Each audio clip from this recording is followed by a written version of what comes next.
What's up, my friends? Well, it's that time again. Okay, it's not quite that time again, but Burning Man season. And I say that, and most people probably think of Burning Man out in the desert, but truth is I've never been to Burning Man in the desert. I go to the regional here in Portland, and it's a wonderful experience, something that I look forward to all year long. And I was talking with someone the other day about this and why I like it so much. It's because I like the people. I like people that are true. I like people that are doing things for the right reasons.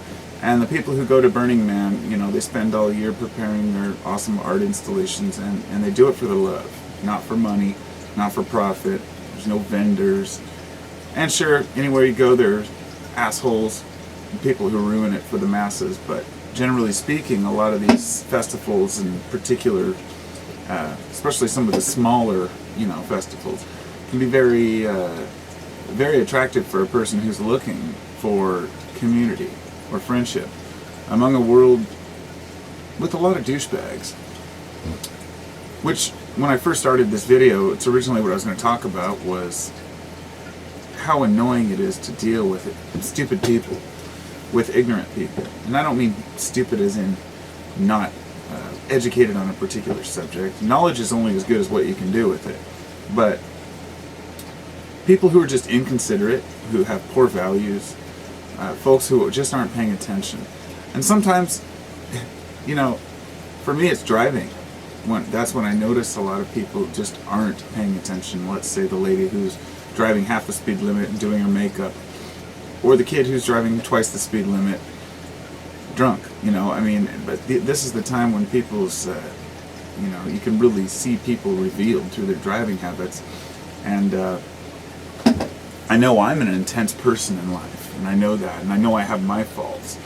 But one thing I always try to do is be considerate of those around me and be aware, and some people just don't seem to give a shit. And going to places like Burning Man, it's where, when I say Burning Man, the association of that desert and that huge week-long, excursion to the desert where you might not even get through the whole place. It's a completely different experience from the local Burning Man, which there are regionals all around the country, in every state pretty much, as far as I know. And these types of smaller areas, these venues, are usually a couple thousand people or less. And I think Soak last year was over 1,000 people, and they're trying to get it up to 1,500 to 2,000 or something like that. But it's small, and you can walk through the whole place in about 5 minutes. And mostly the people that go to it are people who also enjoy Burning Man, or people who never got a chance to go to Burning Man like myself. And to be honest, I grew up in the Pacific Northwest. I love the desert, but I don't love it enough to drive all the way down there to Nevada. I honestly love where I grew up, here, with the woods, the trees, the mountains. The first year they held it, it was down south in Salem, or the first year I went, and they had it there for a couple of years. Then they moved it out towards the coast, and then last year it was in the Ty River Valley, which is out south of Mount Hood a ways, about an hour south of Mount Hood, I think. And it's a really amazing place. It's just absolutely gorgeous.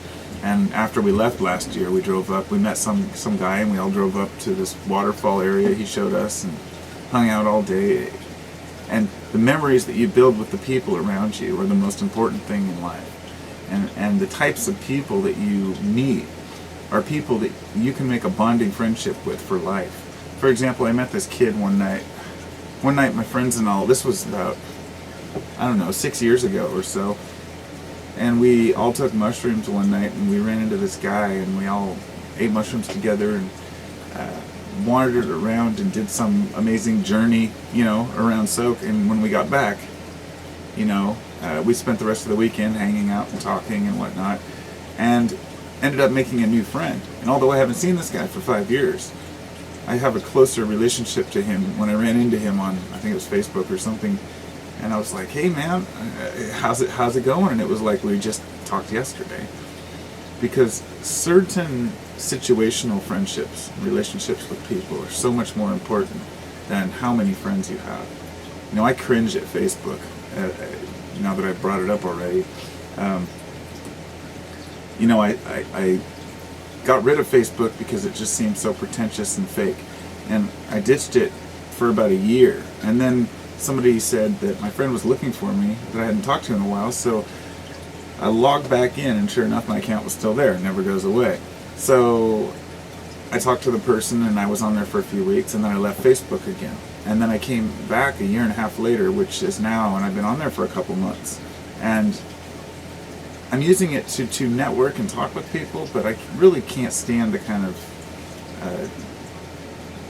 of nonsense that people associate with friends, having friends, It's kind of like having subscribers, okay? I have subscribers to my channel, but do I think that they're all my friends or they all agree with me? Of course not. Everybody has their own reasons, and I think it's the same way with friends. And so I just have my own particular views on that, but I don't feel like Facebook has really taken away from,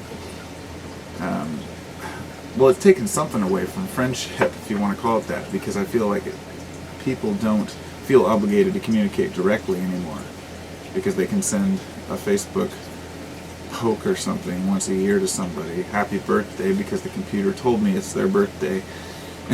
That's the thing. And so what I'm trying to say, I guess, is that real friends are really hard to come by. And true connections are something that we should all cherish and preserve in our life. I understand a lot of folks will say, I only have one or two good friends. Be grateful that you have one or two good friends. If they're true friends that you can really trust. And I'm going to tell you how I feel. There's no compromise on someone if you're going to consider them a friend, in my opinion. It has to be someone you would trust. And it doesn't have to mean they're 100% responsible. I wouldn't say it'd have to be someone you'd leave your baby with or something. Some people just are responsible in certain ways and still trustworthy. They're just not responsible in other ways. But it does have to be somebody that you would feel comfortable, I guess, leaving in your house alone, or somebody that you would trust with a secret. And most of all, one of the most important things to me, having a friend, is someone that if you really need help, you can call them and they'll be there. And I can't honestly say that I really know which of my friends would come to my aid if I really needed it, because I've never really asked, and I've always been kind of stubborn that way. I try to help myself through something. But of course my wife is my best friend, and she's helped me through everything. So that's probably why I haven't needed any friends' help. Having a wife or a husband that cares is an important factor too. And that's another good example to bring up, because my wife, she doesn't enjoy going to Burning Man, so to soak. She stays here. But for me, it's something that I really enjoy, and I don't try to force it on her, nor would I expect her to try to force something on me that she'd enjoy. We do our own, have our own interests in life. Everybody does. That's just how it is. But we share so many, and that's important for me. As far as, wrapping this up with the relationships and friends, that it's all great to have friends, but when you have a spouse, you have to truly love them. It can't be a competition. It can't be a fight or trying to get one over on each other. I see this way too much. It's something I really haven't ever talked about. That couples that I know who are afraid to maybe see each other, I wouldn't say ones I know personally, because most people don't tell me about their particular relationships, but you hear about it through other channels. You hear folks who, you hear about the guy who works overtime because he doesn't want to deal with his family. I mean, it's got to be really hard for a person to not want to go home or not want to face their husband or wife. And if it's out of fear for personal harm, personal safety, or, whether it be verbal or physical abuse, that's something that either needs to be taken care of quickly or you need to get out. And that's always been my opinion. If you're being abused, you have to get away from it, because you're ultimately being held back. And forget all that nonsense about whether you're playing the victim or you're allowing yourself to be abused. Just stand up and realize it and get away from it. I know a lot of, I've met so many people who seem very together and respectful at first, and then I see them say around their wife, and guys who just treat their wives like shit. Like their wife comes in to introduce herself, or, do you need anything? And they just kind of grumble at her, and I think this is, that's the relationship they have. I've been very cautious not to be that grumbly guy. But everybody's that guy sometimes, and every wife's that wife sometimes. It doesn't matter if you get angry once in a while, or you're not feeling good, or you get pissed off because the person, knocks the coffee cup over again, or doesn't flush the toilet or put the seat down again. All these things that we can voice our displeasure, but it's not a big deal. You have to get over it.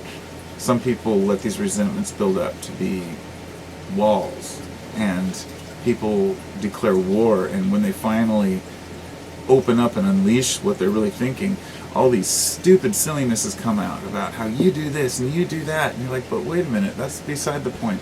And then people just, unveil their deepest, darkest thoughts.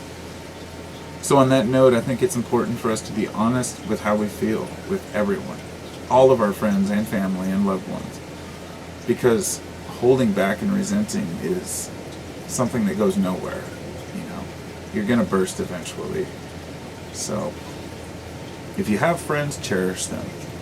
If you have a husband or wife, significant other, whatever, cherish that and make yourself best friends.